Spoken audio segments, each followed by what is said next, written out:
नमो अरिहंताणं नमो सिद्धाणं नमो आयरीयाणं नमो वज्झायाणं नमो लोये सौसाहूणं सिद्धं शुद्धं परमीय जिणिन्दवर्णेमि चन्दमकलङ्कं गुणरयणभूषणुदयं जीवस्य परुवणं वोच्छम्।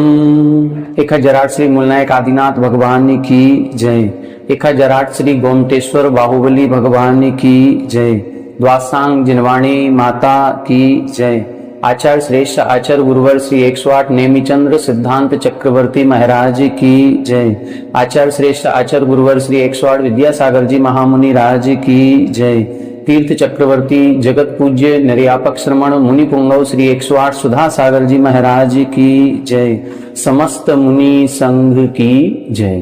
श्री गोमटसार जीवकांड जी ग्रंथराज की स्वाध्याय श्रृंखला में हम सभी जीव की 20 प्ररूपणाओं के बारे में समझ रहे हैं, जिसमें सबसे पहले इन्होंने 20 प्ररूपणाओं के नाम बताए थे, जो कि गुणस्थान, पर्याप्ति, प्राण, संज्ञा, मार्गणा स्थान और उपयोग, ऐसी ये 20 प्ररूपणाएं होती हैं। इन 20 प्ररूपणाओं में मुख्य 2 ही प्ररूपणाएं हैं, गुणस्थान और मार्गणा।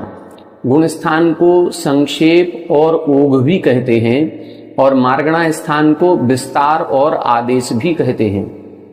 जो अन्य 5 प्ररूपणाएं हैं, जिसमें जीव समास, पर्याप्ति, प्राण, संज्ञा और उपयोग आते हैं, ये सभी मार्गणा स्थान में ही गर्भित हो जाते हैं। कौन सी प्ररूपणा कौन सी मार्गणा में गर्भित होती है, इसकी चर्चा अपन पूर्व कक्षाओं में कर चुके हैं। फिर इसके बाद उन्होंने एक चर्चा प्रारंभ की थी पहली प्ररूपणा की।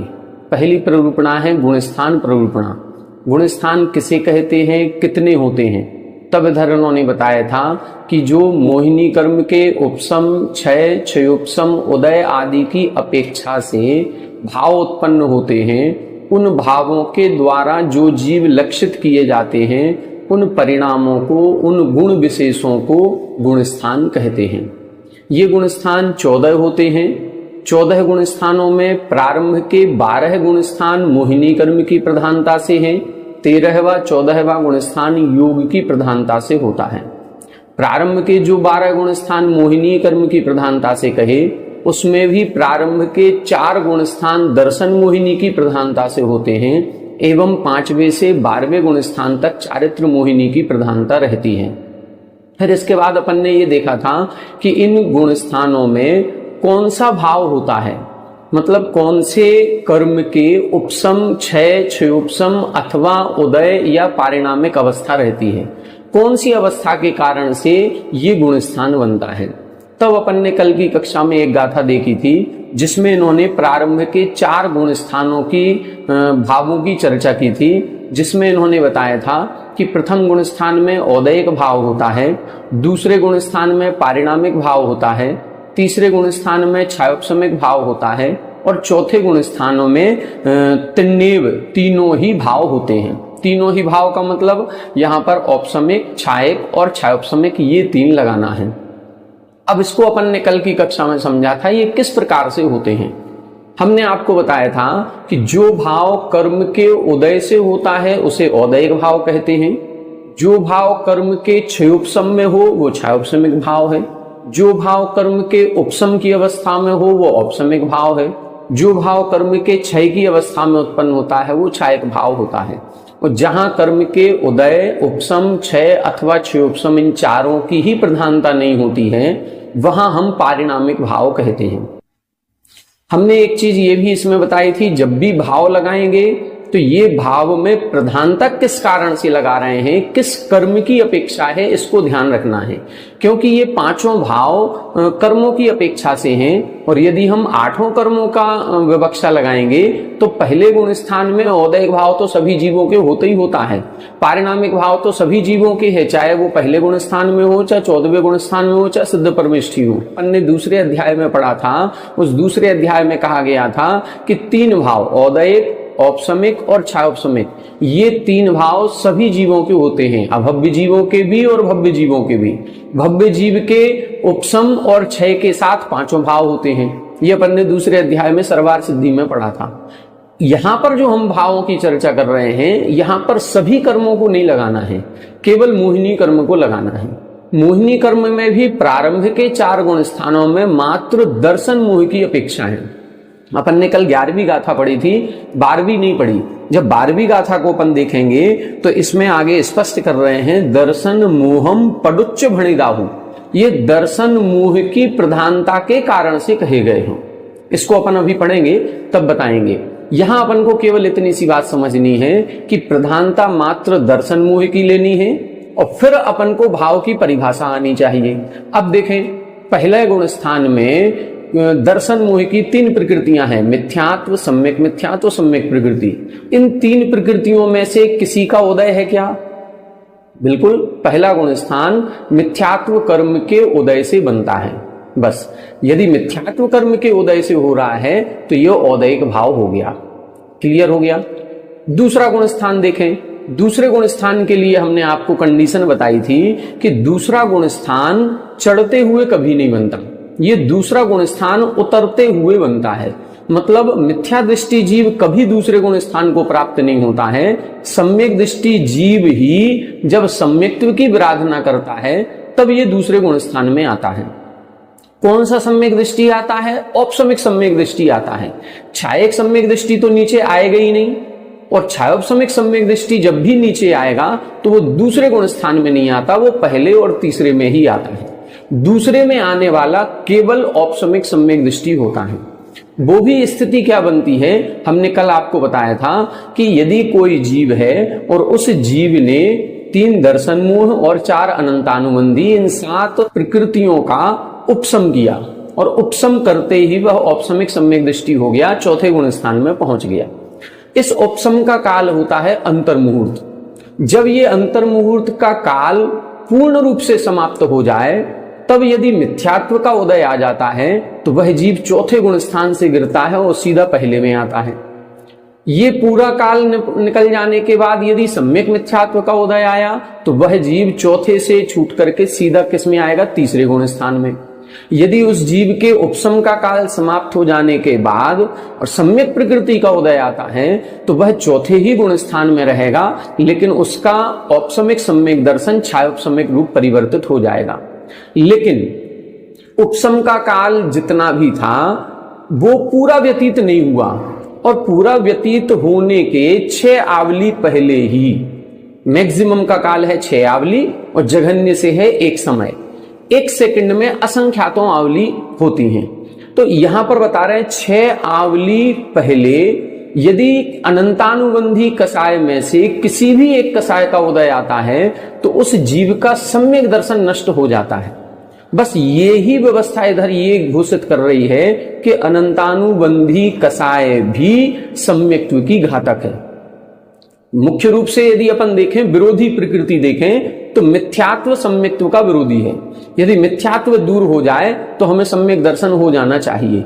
अनंतानुबंधी का क्या काम? नहीं, अनंतानुबंधी का यहां स्पष्ट हो रहा है कि यदि कोई सम्यक दृष्टि जीव है और उस सम्यक दृष्टि जीव के 6 आवली काल में यदि अनंतानुबंधी का उदय आ जाता है तो भले वो मिथ्यात्व में नहीं आया लेकिन उसका सम्यक दर्शन छूट गया।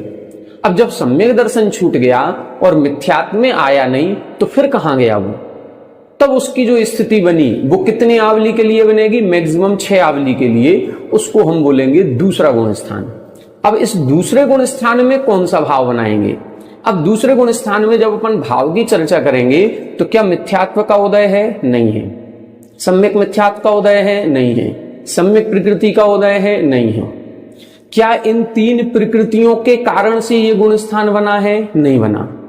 न तीनों के क्षय के कारण से बना है, न तीनों के क्षयोपशम के कारण से बना है, न तीनों के उपशम के कारण से बना है। ये गुण स्थान तो अनंतानुबंधी के उदय के कारण से बना है। और अनंतानुबंधी कौन सी प्रकृति है? अनंतानुबंधी चारित्र मोह की प्रकृति है। इसीलिए यहां पर पारिणामिक भाव कहा गया। कुछ लोग ये कहते हैं कि यहां तो दर्शन मोह का उपशम चल रहा है, क्योंकि उपशम का काल है और 6 आवली काल तक जिस दर्शन मोह की 3 प्रकृतियों को दबाया था उनमें से एक भी उदय में नहीं आई, तीनों भी दबी हुई हैं। तो ये बेशक दर्शन मोहिनी के उपशम का काल चल रहा है, लेकिन दूसरा गुण स्थान उस उपशम के कारण नहीं बना। उपशम तो चौथे गुण स्थान में भी था। यदि मान लो हमने 1 मिनट के लिए दर्शन मोहिनी को दबाया था तो हम 54 सेकंड तक चौथे गुण स्थान में रहे, वहां पर भी दर्शन मोह का उपशम था। और लास्ट के 6 सेकंड यदि हम दूसरे गुण स्थान में आए हैं तो यहां पर भी दर्शन मोहिनी का उपशम है। तो उपशम के कारण से चौथे गुण स्थान से दूसरे में नहीं गिरे। हम गिरे क्यों? गिरे हैं अनंतानुबंधी के उदय के कारण से। बस ये जो अनंतानुबंधी का उदय आया है तो ये अनंतानुबंधी चारित्र मोह की प्रकृति है, और चारित्र मोह की प्रकृति की इधर प्रधानता है ही नहीं। यहां पर प्रधानता केवल 3 दर्शन मोहिनी की लेनी है, और 3 दर्शन मोहिनी के कारण से ये गुण स्थान नहीं बना है, न उदय के कारण, न उपशम, न क्षय, न क्षयोपशम। इसीलिए यहां पर पारिणामिक भाव कहा जाता है। पारिणामिक भाव की परिभाषा ही यही है, जहां पर कर्म के उपशम, क्षय, क्षयोपशम, उदय की अपेक्षा के बिना स्वभाव से जो भाव बनता है उसको हम पारिणामिक भाव कहते हैं। तो इस दूसरे गुण स्थान में दर्शन मोहिनी की प्रधानता लेनी है, और दर्शन मोहिनी के कारण ये गुण स्थान बने ही नहीं। दर्शन मोहिनी का ना उदय, ना उपशम, ना क्षय, ना क्षयोपशम, किसी भी कारण से ये दूसरा गुण स्थान नहीं बना। ये दूसरा गुण स्थान चारित्र मोहिनी की अनंतानुबंधी के उदय के कारण से बनता है, इसीलिए दूसरे गुण स्थान में पारिणामिक भाव कहा गया। तीसरे गुण स्थान में यहां पर क्षयोपशमिक भाव कहा। ये क्यों कहा? तीसरा गुण स्थान सम्यक मिथ्यात्व प्रकृति के उदय में बनता है। वास्तविकता में चूंकि उदय में बन रहा है, इसीलिए यहां पर औदयिक भाव होना चाहिए। कुछ आचार्यों ने औदयिक भी कहा है, लेकिन वास्तविकता यह है कि ये सम्यक मिथ्यात्व प्रकृति एक विशेष प्रकृति है। इसको हम जात्यंतर प्रकृति कहते हैं। जब आप लोग सर्वघाती और देशघाती प्रकृतियों का विभाजन पढ़ेंगे तो 4 घातीय कर्मों की जो 47 प्रकृतियां हैं उनको जब देशघाती और सर्वघाती में बांटा गया तो देशघाती 26 प्रकृतियां हैं और सर्वघाती 21 प्रकृतियां हैं। ये सम्यक मिथ्यात्व प्रकृति की गणना कहां होती है? ये सम्यक मिथ्यात्व प्रकृति की गणना सर्वघाती में होती है। 21 प्रकृतियों के अंतर्गत ये आती है।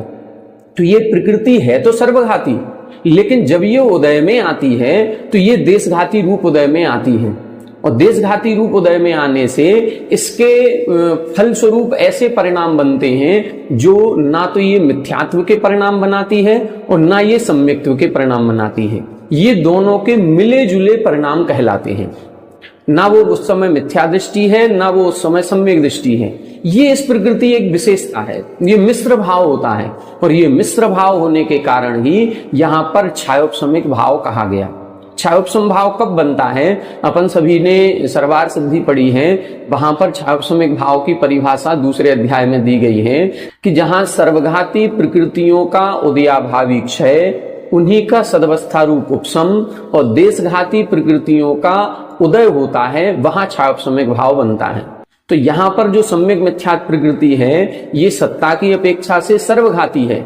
इसीलिए इस मिथ्यात्व और सम्यक मिथ्यात्व ये दोनों सर्वघाती प्रकृतियों के उदयाभावी क्षय में, इन्हीं के सदवस्था रूप उपशम में, और सम्यक मिथ्यात्व ये जो प्रकृति है ये देशघाती उदय में आ रही है। इसलिए यहां पर देशघाती उदय होने के कारण से क्षयोपशमिक भाव बन जाता है। तो यहां अपन ने क्षयोपशमिक भाव तीसरे गुण स्थान में कहा। चौथे गुण स्थान में कौन सा भाव बनेगा? चौथे गुण स्थान में तीनों भी अवस्थाएं हो सकती हैं। कोई जीव ऐसा हो सकता है जिसके तीनों भी प्रकृतियों का उपशम है, अर्थात वो औपशमिक सम्यक दृष्टि है। कोई जीव ऐसा हो सकता है जिसके तीनों भी प्रकृतियों का क्षय हो गया हो, अर्थात क्षय सम्यक दृष्टि है। और हो सकता है कोई जीव ऐसा हो जिसने 3 दर्शन मोह की प्रकृतियों में से मिथ्यात्व, सम्यक मिथ्यात्व, इन 2 का अनुदय किया हो और एक सम्यक प्रकृति का उदय किया हो। वैसे ही जैसे मिथ्यात्व और सम्यक मिथ्यात्व इन सर्वघाती प्रकृतियों के उदयाभावी क्षय में, इन्हीं के सदवस्था रूप उपशम में, और देशघाती सम्यक प्रकृति के उदय में जो सम्यक दर्शन हुआ वो छायोपशमिक सम्यक दर्शन, इसलिए छायोपशमिक भाव भी हो सकता है। तो चौथे गुण स्थान में तीनों भी भाव लिखे हुए हैं। तो अब ये अपन को गाथा स्पष्ट हो गई होगी कि इस गाथा में इन्होंने स्पष्ट कर दिया कि प्रारंभ के 4 गुण स्थानों में कौन कौन से भाव लगाने हैं। ये दर्शन की अपेक्षा लगेंगे। पहले गुण स्थान में औदयिक, दूसरे में पारिणामिक, तीसरे में छायोपशमिक और चौथे में 3 औपशमिक, छायक, छायोपशमिक। अब अपन को गाथा नंबर 12 देखना है। 11 का जो अपन ने कल पढ़ा था उसका रिवीजन हो गया।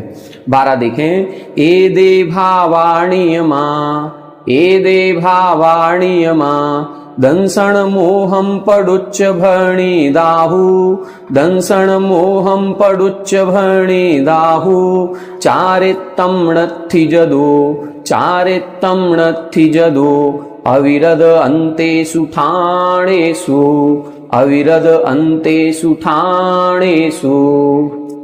ए दे भावाणीयमा, दंसण मोहम पडुच्च भरणी दाहु, चारित्तम नत्थि जदो, अविरद अन्तेषु ठाणेषु।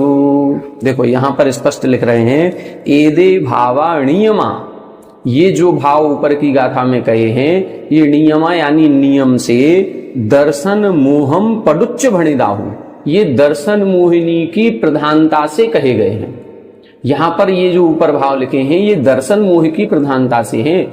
अन्य कर्मों की अपेक्षा यदि हम लगाएंगे तो फिर किसी भी गुण स्थान में अन्य भी भाव बन सकते हैं। पहले गुण स्थान में क्या ज्ञानावरण का क्षयोपशम नहीं है, दर्शनावरण का क्षयोपशम नहीं है तो फिर छायोपशमिक भाव भी है। क्या 148 प्रकृतियों में 122 प्रकृतियों का उदय नहीं रहता है तो वो औदयिक भाव भी है। और पारिणामिक भाव जीवत्व तो सभी के हैं, तो पहले गुण स्थान में ये 3 भाव तो होने ही होने हैं। फिर यहाँ पहले गुण स्थान में मात्र औदयिक क्यों लिखा? ये केवल दर्शन मोहिनी की प्रधानता के कारण से लिखा है। दूसरे गुण स्थान में कोई जीव रहेगा तो क्या उसके कर्मों का उदय नहीं है? क्या उस समय कर्मों का क्षयोपशम नहीं है? फिर पारिणामिक भाव क्यों लिखा? पारिणामिक भाव दर्शन मोहिनी की प्रधानता के कारण से लिखा है। यदि हम चारित्र मोहिनी की प्रधानता कर दें तो अनंतानुबंधी के उदय में होने के कारण से औदयिक भाव मानना चाहिए, लेकिन चारित्र मोहिनी की प्रधानता नहीं है, प्रधानता या अपेक्षा नहीं है। अपेक्षा जिसकी होगी वैसा ही कथन किया जाता है। इसीलिए इधर लिखा दर्शन मोहम पडुच्च भरणी दाहु, दर्शन मोहिनी की प्रधानता से ये भाव कहे गए हैं। चारित्तम नत्थि जदु, चारित्र चूंकि वहां पर नहीं होता है प्रारंभ के 4 गुण स्थानों में। कहां नहीं होता है? अविरद अंतेषु ठाणेषु। अविरद अंतेषु मतलब जहां तक अविरत अवस्था है, जहां से संयम प्रारंभ हो जाता है वहां तो चारित्र प्रारंभ हो गया, लेकिन जहां तक चारित्र नहीं है, चौथे गुण स्थान का नाम क्या है? अविरत सम्यक दृष्टि। तो जहां तक अविरत अवस्था है ऐसे गुण स्थानों में यहां पर चारित्र मोह होता ही नहीं है, चारित्र प्रकट ही नहीं होता है, इसीलिए चारित्र की प्रधानता नहीं लगानी। तो प्रारंभ के 4 गुण स्थान चूंकि असंयम के गुण स्थान हैं, इसीलिए उन असंयम के गुण स्थानों में चारित्र नहीं होता है, और चारित्र नहीं होता है तो चारित्र मोह की अपेक्षा भी नहीं लगानी है, मात्र दर्शन मोह की अपेक्षा के कारण से ही ये भाव होते हैं। अब प्रश्न उठता है कि 5वें गुण स्थान आदि में कौन से भाव लगाएंगे? तो पंचम गुण स्थान आदि में जो भाव लगाएंगे उसके लिए अगली गाथा लिख रहे हैं, गाथा नंबर 13। देश विरदे पमत्ते, देश विरदे पमत्ते, इदरेव खौव समीय भावोदु, इदरेव खौव समीय भावोदु, सो खलु चरित्त मोहम, सो खलु चरित्त मोहम, पडुच्च भणियम तहा उबरिम, पडुच्च भणियम तहा उबरिम। देश विरदे पमत्ते, इदरेव खौव समीय भावोदु, सो खलु चरित्त मोहम, पडुच्च भणियम तहा उबरिम। देखिए अब ऊपर की बात कर रहे हैं, तहा उबरिम, उस चौथे गुण स्थान से ऊपर। कौन कौन से गुण स्थान? देश विरदे यानी देश व्रत पंचम गुण स्थान, पमत्ते यानी प्रमत्त व्रत गुण स्थान छठवां गुण स्थान, इदरे और इतर यानी अप्रमत्त व्रत गुण स्थान, मतलब 7वां गुण स्थान। 3 नाम दिए, देश विरदे, पमत्ते, इदरे। 5वें, 6वें और 7वें गुण स्थान में खवोब समीय भावुदु, छायोपशमिक भाव होता है। सो खलु चरित्र मोहम पडुच्च भड़ियम, यहां किसकी अपेक्षा लगा रहे हैं? सो खलु चरित्र मोहम, केवल चारित्र मोहिनी कर्म की पडुच्च यानी प्रधानता के कारण से भड़ियम ये भाव कहे गए हैं। अब देखें 5वें, 6वें और 7वें इन 3 गुण स्थानों में मात्र एक भाव लिखा है। कौन सा भाव लिखा है? छायोपशमिक भाव। ना वहां औदयिक भाव है, ना वहां छायिक भाव है, ना वहां औपशमिक भाव है, ना पारिणामिक भाव है। ये 4 भाव है ही नहीं। कौन सा भाव है? मात्र एक, छायोपशमिक भाव। क्यों छायोपशमिक भाव? क्योंकि मात्र चारित्र मोह की प्रधानता यहां पर लेनी है, और चारित्र मोह की प्रधानता लेंगे तो संयम या संयमा संयम ये दोनों भी स्थितियां क्षयोपशम से ही बनती हैं। अपन देखें, अपन ने सर्वार सिद्धि जब पढ़ी थी तो सर्वार सिद्धि में 5 भावों का वर्णन किया गया। तो औपशमिक भाव के 2 भेद किए थे, औपशमिक सम्यक्त्व, औपशमिक चारित्र। एक औपशमिक चारित्र भेद आएगा, चारित्र वहां पर भी है। फिर छायोपशमिक सम्यक्त्व, छायोपशमिक भाव में भी अपन ने 18 भेद पढ़े थे। तो उन 18 भेदों में संयमा संयम, छायोपशमिक चारित्र और छायोपशमिक सम्यक दर्शन, ये 3 भाव इधर बताए थे। छायक भाव में भी छायक चारित्र और छायक सम्यक दर्शन, ये 2 भाव बताए थे। तो चूंकि दर्शन की अपेक्षा नहीं लेनी, मात्र चारित्र की लेनी है, तो चारित्र 3 प्रकार का हो गया, औपशमिक चारित्र, छायक चारित्र और छायोपशमिक चारित्र। 3 चारित्र होते हैं। तो 3 चारित्र जो है, इन 3 चारित्र में 6वें गुण स्थान से मुख्य चारित्र प्रारंभ होता है। तो 6वें और 7वें गुण स्थान में क्या लिखा? पमत्ते और इदरे। प्रमत्त यानी 6वां और इदरे यानी 7वां, इन 2 गुण स्थानों में छायोपशमिक चारित्र होता है, इसीलिए छायोपशमिक भाव लिखा। 7वें गुण स्थान के ऊपर चलते हैं तो यहां से श्रेणी आरोहण होता है, और यहां से 2 रास्ते बनते हैं। जो चारित्र मोह की प्रकृतियां हैं, या तो उनका वो उपशम करता है या उनका क्षय करता हुआ आगे बढ़ता है। यदि उपशम करता हुआ आगे बढ़ेगा तो उसको हम औपशमिक चारित्र कहते हैं, और यदि क्षय करता हुआ आगे बढ़ रहा है तो उसको हम छायक चारित्र कहते हैं। इसीलिए औपशमिक चारित्र के गुण स्थान जब अपन लगाते हैं तो 8, 9, 10 और 11, और छायक चारित्र के गुण स्थान लगाते हैं तो 8, 9, 10 और 12। तो इस प्रकार से यदि हम देखें तो औपशमिक चारित्र केवल उपशम श्रेणी के गुण स्थानों में होगा, छायक चारित्र छपक श्रेणी के गुण स्थानों में होगा, और छायोपशमिक चारित्र 6वें 7वें गुण स्थान में होता है। पंचम गुण स्थान में कौन सा चारित्र माने? तो पंचम गुण स्थान में संयमा संयम है, और इसको छायोपशमिक भाव के अंतर्गत लिखा है। छायोपशमिक भाव के जो 18 भेद किए थे, ज्ञाना ज्ञान दर्शन लब्ध्यस चतुस्त्री पंच भेदा सम्यक्त्व चारित्र संयमा संयमाश्च, यहां संयमा संयम लिखा है। तो ये संयमा संयम भी छायोपशमिक भाव है। अब ये छायोपशमिक भाव क्यों है, इसकी भी उसी सूत्र की अपन टीका पढ़ेंगे तो उस टीका में बहुत अच्छे से स्पष्ट किया है। स्पष्ट क्या किया है? छायोपशमिक भाव हमने बताया कब बनता है? जब सर्वघाती प्रकृतियों का अनुदय हो और देशघाती प्रकृतियों का उदय हो। यहां पर अपन को चारित्र मोह की प्रकृतियां लेनी है। तो चारित्र मोह की प्रकृतियों में अनंतानुबंधी की 4, अप्रत्याख्यान की 4 और प्रत्याख्यान की 4, ये 12 प्रकृतियां सर्वघाती प्रकृतियां हैं। संजुलन की 4 और नवनुकसाय, ये जो 13 प्रकृतियां हैं ये देशघाती हैं। तो अब जब भी हम चारित्र की बात करेंगे, सर्वघाती का अनुदय हो और देशघाती का उदय हो, बस ये अपन को सिस्टम बनाना है। जब जब सर्वघाती का अनुदय होगा, देशघाती का उदय होगा, वहां छायोपशमिक भाव उत्पन्न होगा। अब संयमा संयम पंचम गुण स्थान की परिभाषा लगाएंगे तो पंचम गुण स्थान में कैसे छायोपशमिक भाव बन रहा है? पंचम गुण स्थान तभी बनता है जब अनंतानुबंधी का भी अनुदय है और अप्रत्याख्यान का भी अनुदय है। तो अनंतानुबंधी भी सर्वघाती प्रकृति है, अप्रत्याख्यान भी सर्वघाती प्रकृति है। तो ये दोनों भी सर्वघाती प्रकृतियों का अनुदय किया है, या इनके सर्वघाती स्पर्धकों का उदयाभावी क्षय, इन्हीं का सदवस्था रूप उपशम, प्रत्याख्यानावरण कसाय का उदय, इसका उदय लिखेंगे क्योंकि प्रत्याख्यानावरण कसाय भी सर्वघाती है, लेकिन इसका उदय चल रहा है। उदय चल रहा है तभी तो संयम नहीं हुआ। अभी संयम असंयम की परिभाषा बना रहे हैं। तो अनंतानुबंधी अप्रत्याख्यानावरण इन 8 कसायों का, सर्वघाती प्रकृतियों का उदयाभावी क्षय, इन्हीं का सदवस्था रूप उपशम, प्रत्याख्यानावरण कसाय का उदय और संजुलन और नवनु कसाय इनका देशघाती का उदय, क्योंकि ये देशघाती प्रकृतियां हैं। तो उनका सर्वघाती प्रकृतियों का उदयाभावी क्षय हुआ, उनका सदवस्था रूप उपशम हुआ और संजुलन और नवनु कसाय का देशघाती का उदय हुआ। तो जो भाव आत्मा में प्रकट हुआ, जो चारित्र आत्मा में प्रकट हुआ, उसको हम देश चारित्र या क्षयोपशमिक चारित्र या संयमा संयम कहते हैं।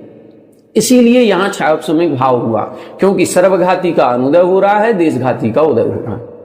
संयम भाव कहां लगाएंगे? 6वें गुण स्थान और 7वें में क्या होगा? 6वें गुण स्थान में भी ये स्थिति बन गई। 6वें गुण स्थान में क्या होगा? अनंतानुबंधी, अप्रत्याख्यान और प्रत्याख्यान, इन तीनों का भी अनुदय हो रहा है और तीनों भी सर्वघाती हैं। तो तीनों भी सर्वघाती प्रकृतियों के उदयाभावी क्षय में, इन्हीं के सदवस्था रूप उपशम में और देशघाती संजुलन और नवनु कसाय के यथा योग्य उदय में जो 5 पाप के सर्वथा त्याग रूप परिणाम बनता है, उसी को क्षयोपशमिक संयम कहते हैं। यही क्षयोपशमिक चारित्र है, इसीलिए क्षयोपशमिक भाव होता है। 7वें गुण स्थान में क्या होगा? 7वें में भी यही स्थिति है, बस संजुलन का मंद उदय हो जाता है। इसीलिए इन 3 गुण स्थानों में मात्र क्षयोपशमिक चारित्र ही होता है। ठीक है। अब 8वें, 9वें, 10वें आदि गुण स्थानों में कौन सा भाव होगा, उसके लिए आगे की गाथा लिखी हुई है। तो ये गाथा आपको समझ में आ गई होगी। देश वृदे यानी 5वें गुण स्थान में, पमत्ते यानी 6वें गुण स्थान में, इद्रे यानी 7वें गुण स्थान में, इन तीनों गुण स्थानों में खवोब समीय भावोदु मात्र एक ही भाव है, क्षयोपशमिक भाव। सो खलु चरित्र मोहम पड़ुच्च, ये केवल चारित्र मोहिनी की प्रधानता के कारण से कहा गया है। यहां ना औपशमिक भाव है, ना छायक भाव है, ना औदयिक पारिणामिक, क्योंकि ये जो संयमा संयम या संयम भाव उत्पन्न हो रहा है, ये किसी कर्म के उदय से नहीं हो रहा है। यही थोड़ी सी गलती होती है। जो कांजी पंथ वाले हैं या जो निश्चय नय के ज्यादा मानने वाले हैं, वो लोग ये कहते हैं कि ये संयम भाव भी कर्म के उदय से होता है और कर्म का उदय जिस दिन आना होगा उस दिन हमारे कर्म का उदय आएगा और हम अपने आप संयम ग्रहण कर लेंगे। नहीं, ये चारित्र भाव औदयिक भाव में है ही नहीं। औदयिक भाव की 21 भेदों में देखें, कहीं संयम शब्द है ही नहीं। वहां 21 भेदों में असंयम तो मिलेगा, लेकिन संयम शब्द है ही नहीं। मतलब संयम औदयिक नहीं है, असंयम औदयिक है। यदि हम कर्म के उदय की अपेक्षा बैठे रहें कि जिस दिन हमारी काल लब्धि आएगी, जिस दिन हमारे कर्मों का उदय आएगा, उस दिन हम अपने आप संयम ले लेंगे, तो ऐसा कभी नहीं होगा। वो हमेशा ऐसे ही बैठे रहेंगे। वह जीव कभी अपनी आत्मा का कल्याण नहीं कर पाएगा।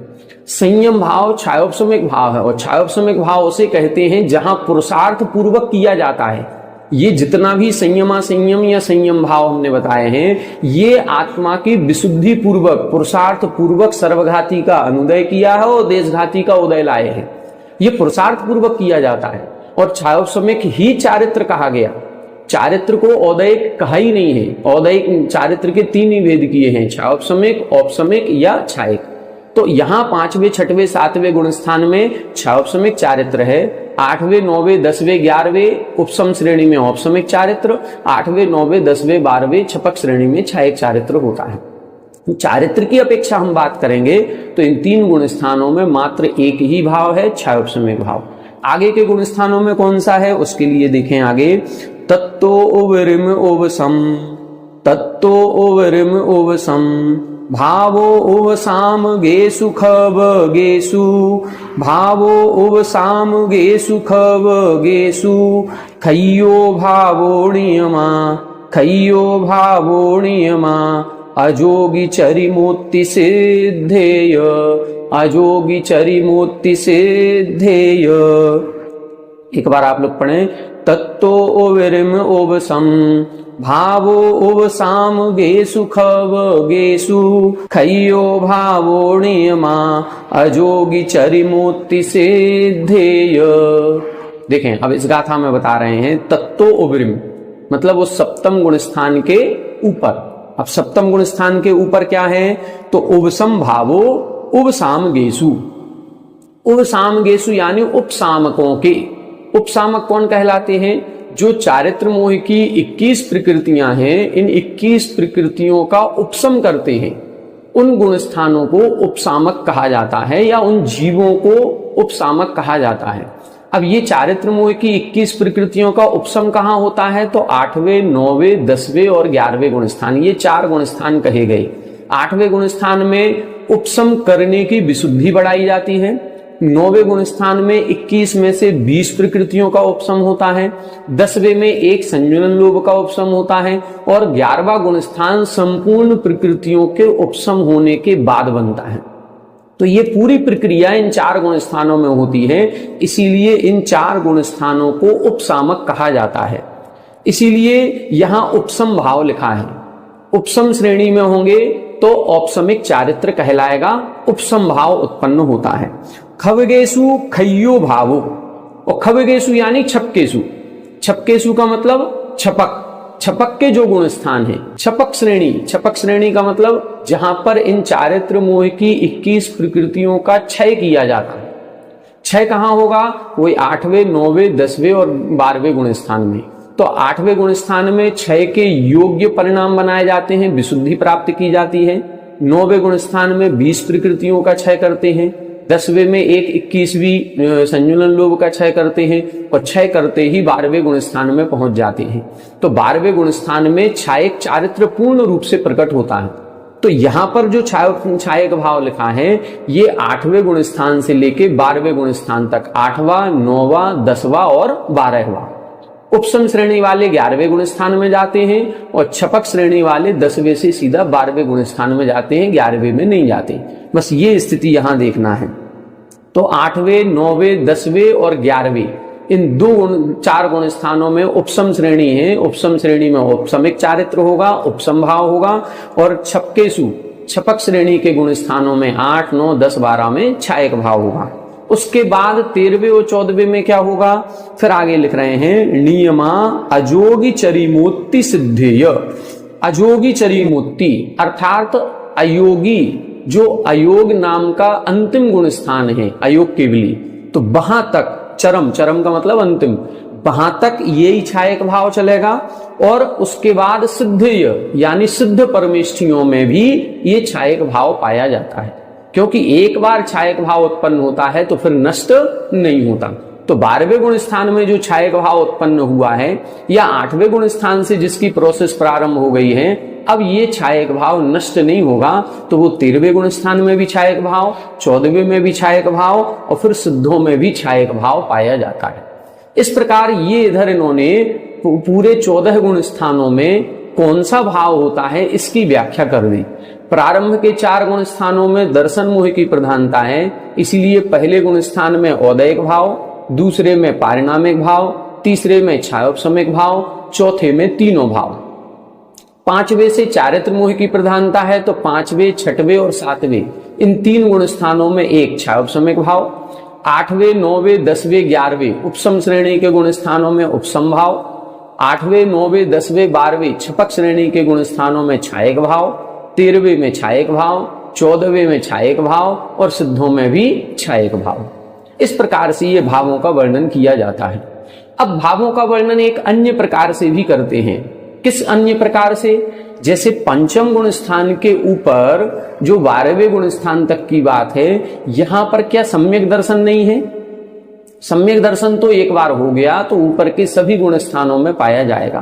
तो इन पंचम गुण स्थान से लेकर के 12वें और 14वें गुण स्थान तक सम्यक दर्शन की अपेक्षा भी भाव कहे जाते हैं कि यदि हम सम्यक दर्शन की अपेक्षा लगाएं तो कौन सा भाव होगा और चारित्र की अपेक्षा लगाएं तो कौन सा भाव होगा।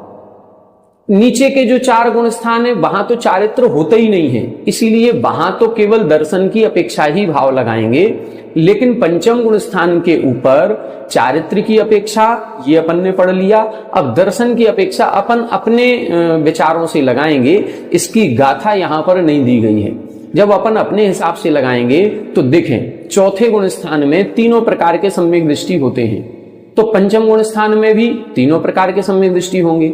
6वें 7वें गुण स्थान में भी तीनों प्रकार के सम्यक दृष्टि हैं। तो चौथे, 5वें, 6वें और 7वें इन 4 गुण स्थानों में तीनों प्रकार के सम्यक दृष्टि हैं, औपसम्यक भी, छायक भी, छायोपसम्यक भी, तीनों प्रकार के सम्यक दृष्टि हैं। तो दर्शन की अपेक्षा तीनों भाव बनेंगे, दर्शन की अपेक्षा।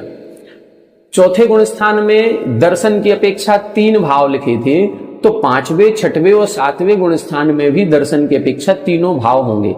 5वें, 6वें, 7वें इन 3 गुण स्थानों में चारित्र की अपेक्षा केवल एक ही भाव है, छायोपसम्यक भाव। फिर ऊपर चलेंगे तो जब उपसम श्रेणी और छपक श्रेणी आरोहण किया जाता है, तो उपसम श्रेणी को आरोहण करने वाला जीव या तो द्वितीयोपसम सम्यक दृष्टि होता है या छायक सम्यक दृष्टि होता है। इसकी चर्चा आगे आएगी, तब और अच्छे से हम आपको बताएंगे। अभी एक सामान्य से भावों की चर्चा कर रहे हैं, जिनको ये विषय पता होगा, द्वितीयोपसम क्या है, छायक क्या है, वो समझ जाएंगे। तो द्वितीयोपसम सम्यक दर्शन के साथ और छायक सम्यक दर्शन के साथ उपसम श्रेणी आरोहण हो सकती है। तो दोनों भी सम्यक दर्शन के साथ हो रही है। तो जब हम दर्शन की अपेक्षा भाव लगाएंगे तो 8वें, 9वें, 10वें और 11वें गुण स्थान में दोनों भाव बन जाएंगे, औपसम्यक भाव भी बनेगा और छायक भाव भी बनेगा दर्शन की अपेक्षा। चारित्र की अपेक्षा तो उपसम श्रेणी में औपसम्यक भाव ही बनता है। छपक श्रेणी की बात करेंगे तो दर्शन की अपेक्षा छायक सम्यक दृष्टि ही छपक श्रेणी आरोहण करता है। तो 8, 9, 10 और 12 इन 4 गुण स्थानों में दर्शन की अपेक्षा भी छायक भाव होगा और चारित्र की अपेक्षा भी छायक भाव होगा। 13वें गुण स्थान और 14वें गुण स्थान में दर्शन की अपेक्षा भी छायक भाव है, चारित्र की अपेक्षा भी छायक भाव है। इस प्रकार से अपन को लगाना चाहिए। इसका कल हम चार्ट बना देंगे और चार्ट से अपन समझने का प्रयास करेंगे। एक कॉलम में 14 गुण स्थान के नाम लिखेंगे, एक कॉलम में दर्शन की अपेक्षा कौन सा भाव बनेगा और दूसरे कॉलम में अपन लिखेंगे चारित्र की अपेक्षा कौन सा भाव होगा। उस चार्ट से और अच्छे से क्लियर हो जाएगा। अभी आज अपन इतना ही रहने देते हैं। अभी एक बार और अपन इसको देख लें। दर्शन की अपेक्षा यदि हम बात करें तो प्रारंभ के 4 गुण स्थानों में पहले में औदयिक, दूसरे में पारिणामिक, तीसरे में छायोपसमिक, चौथे में तीनों। ऊपर की बात करें तो 5वें, 6वें और 7वें गुण स्थान में मात्र छायोपसमिक भाव है। 8वें, 9वें, 10वें, 11वें उपसम श्रेणी के गुण स्थानों में औपसमिक भाव है। 8वें, 9वें, 10वें, 12वें छपक श्रेणी के गुण स्थानों में छायक भाव है। 13वें, 14वें में छायक भाव है और सिद्धों में छायक भाव है।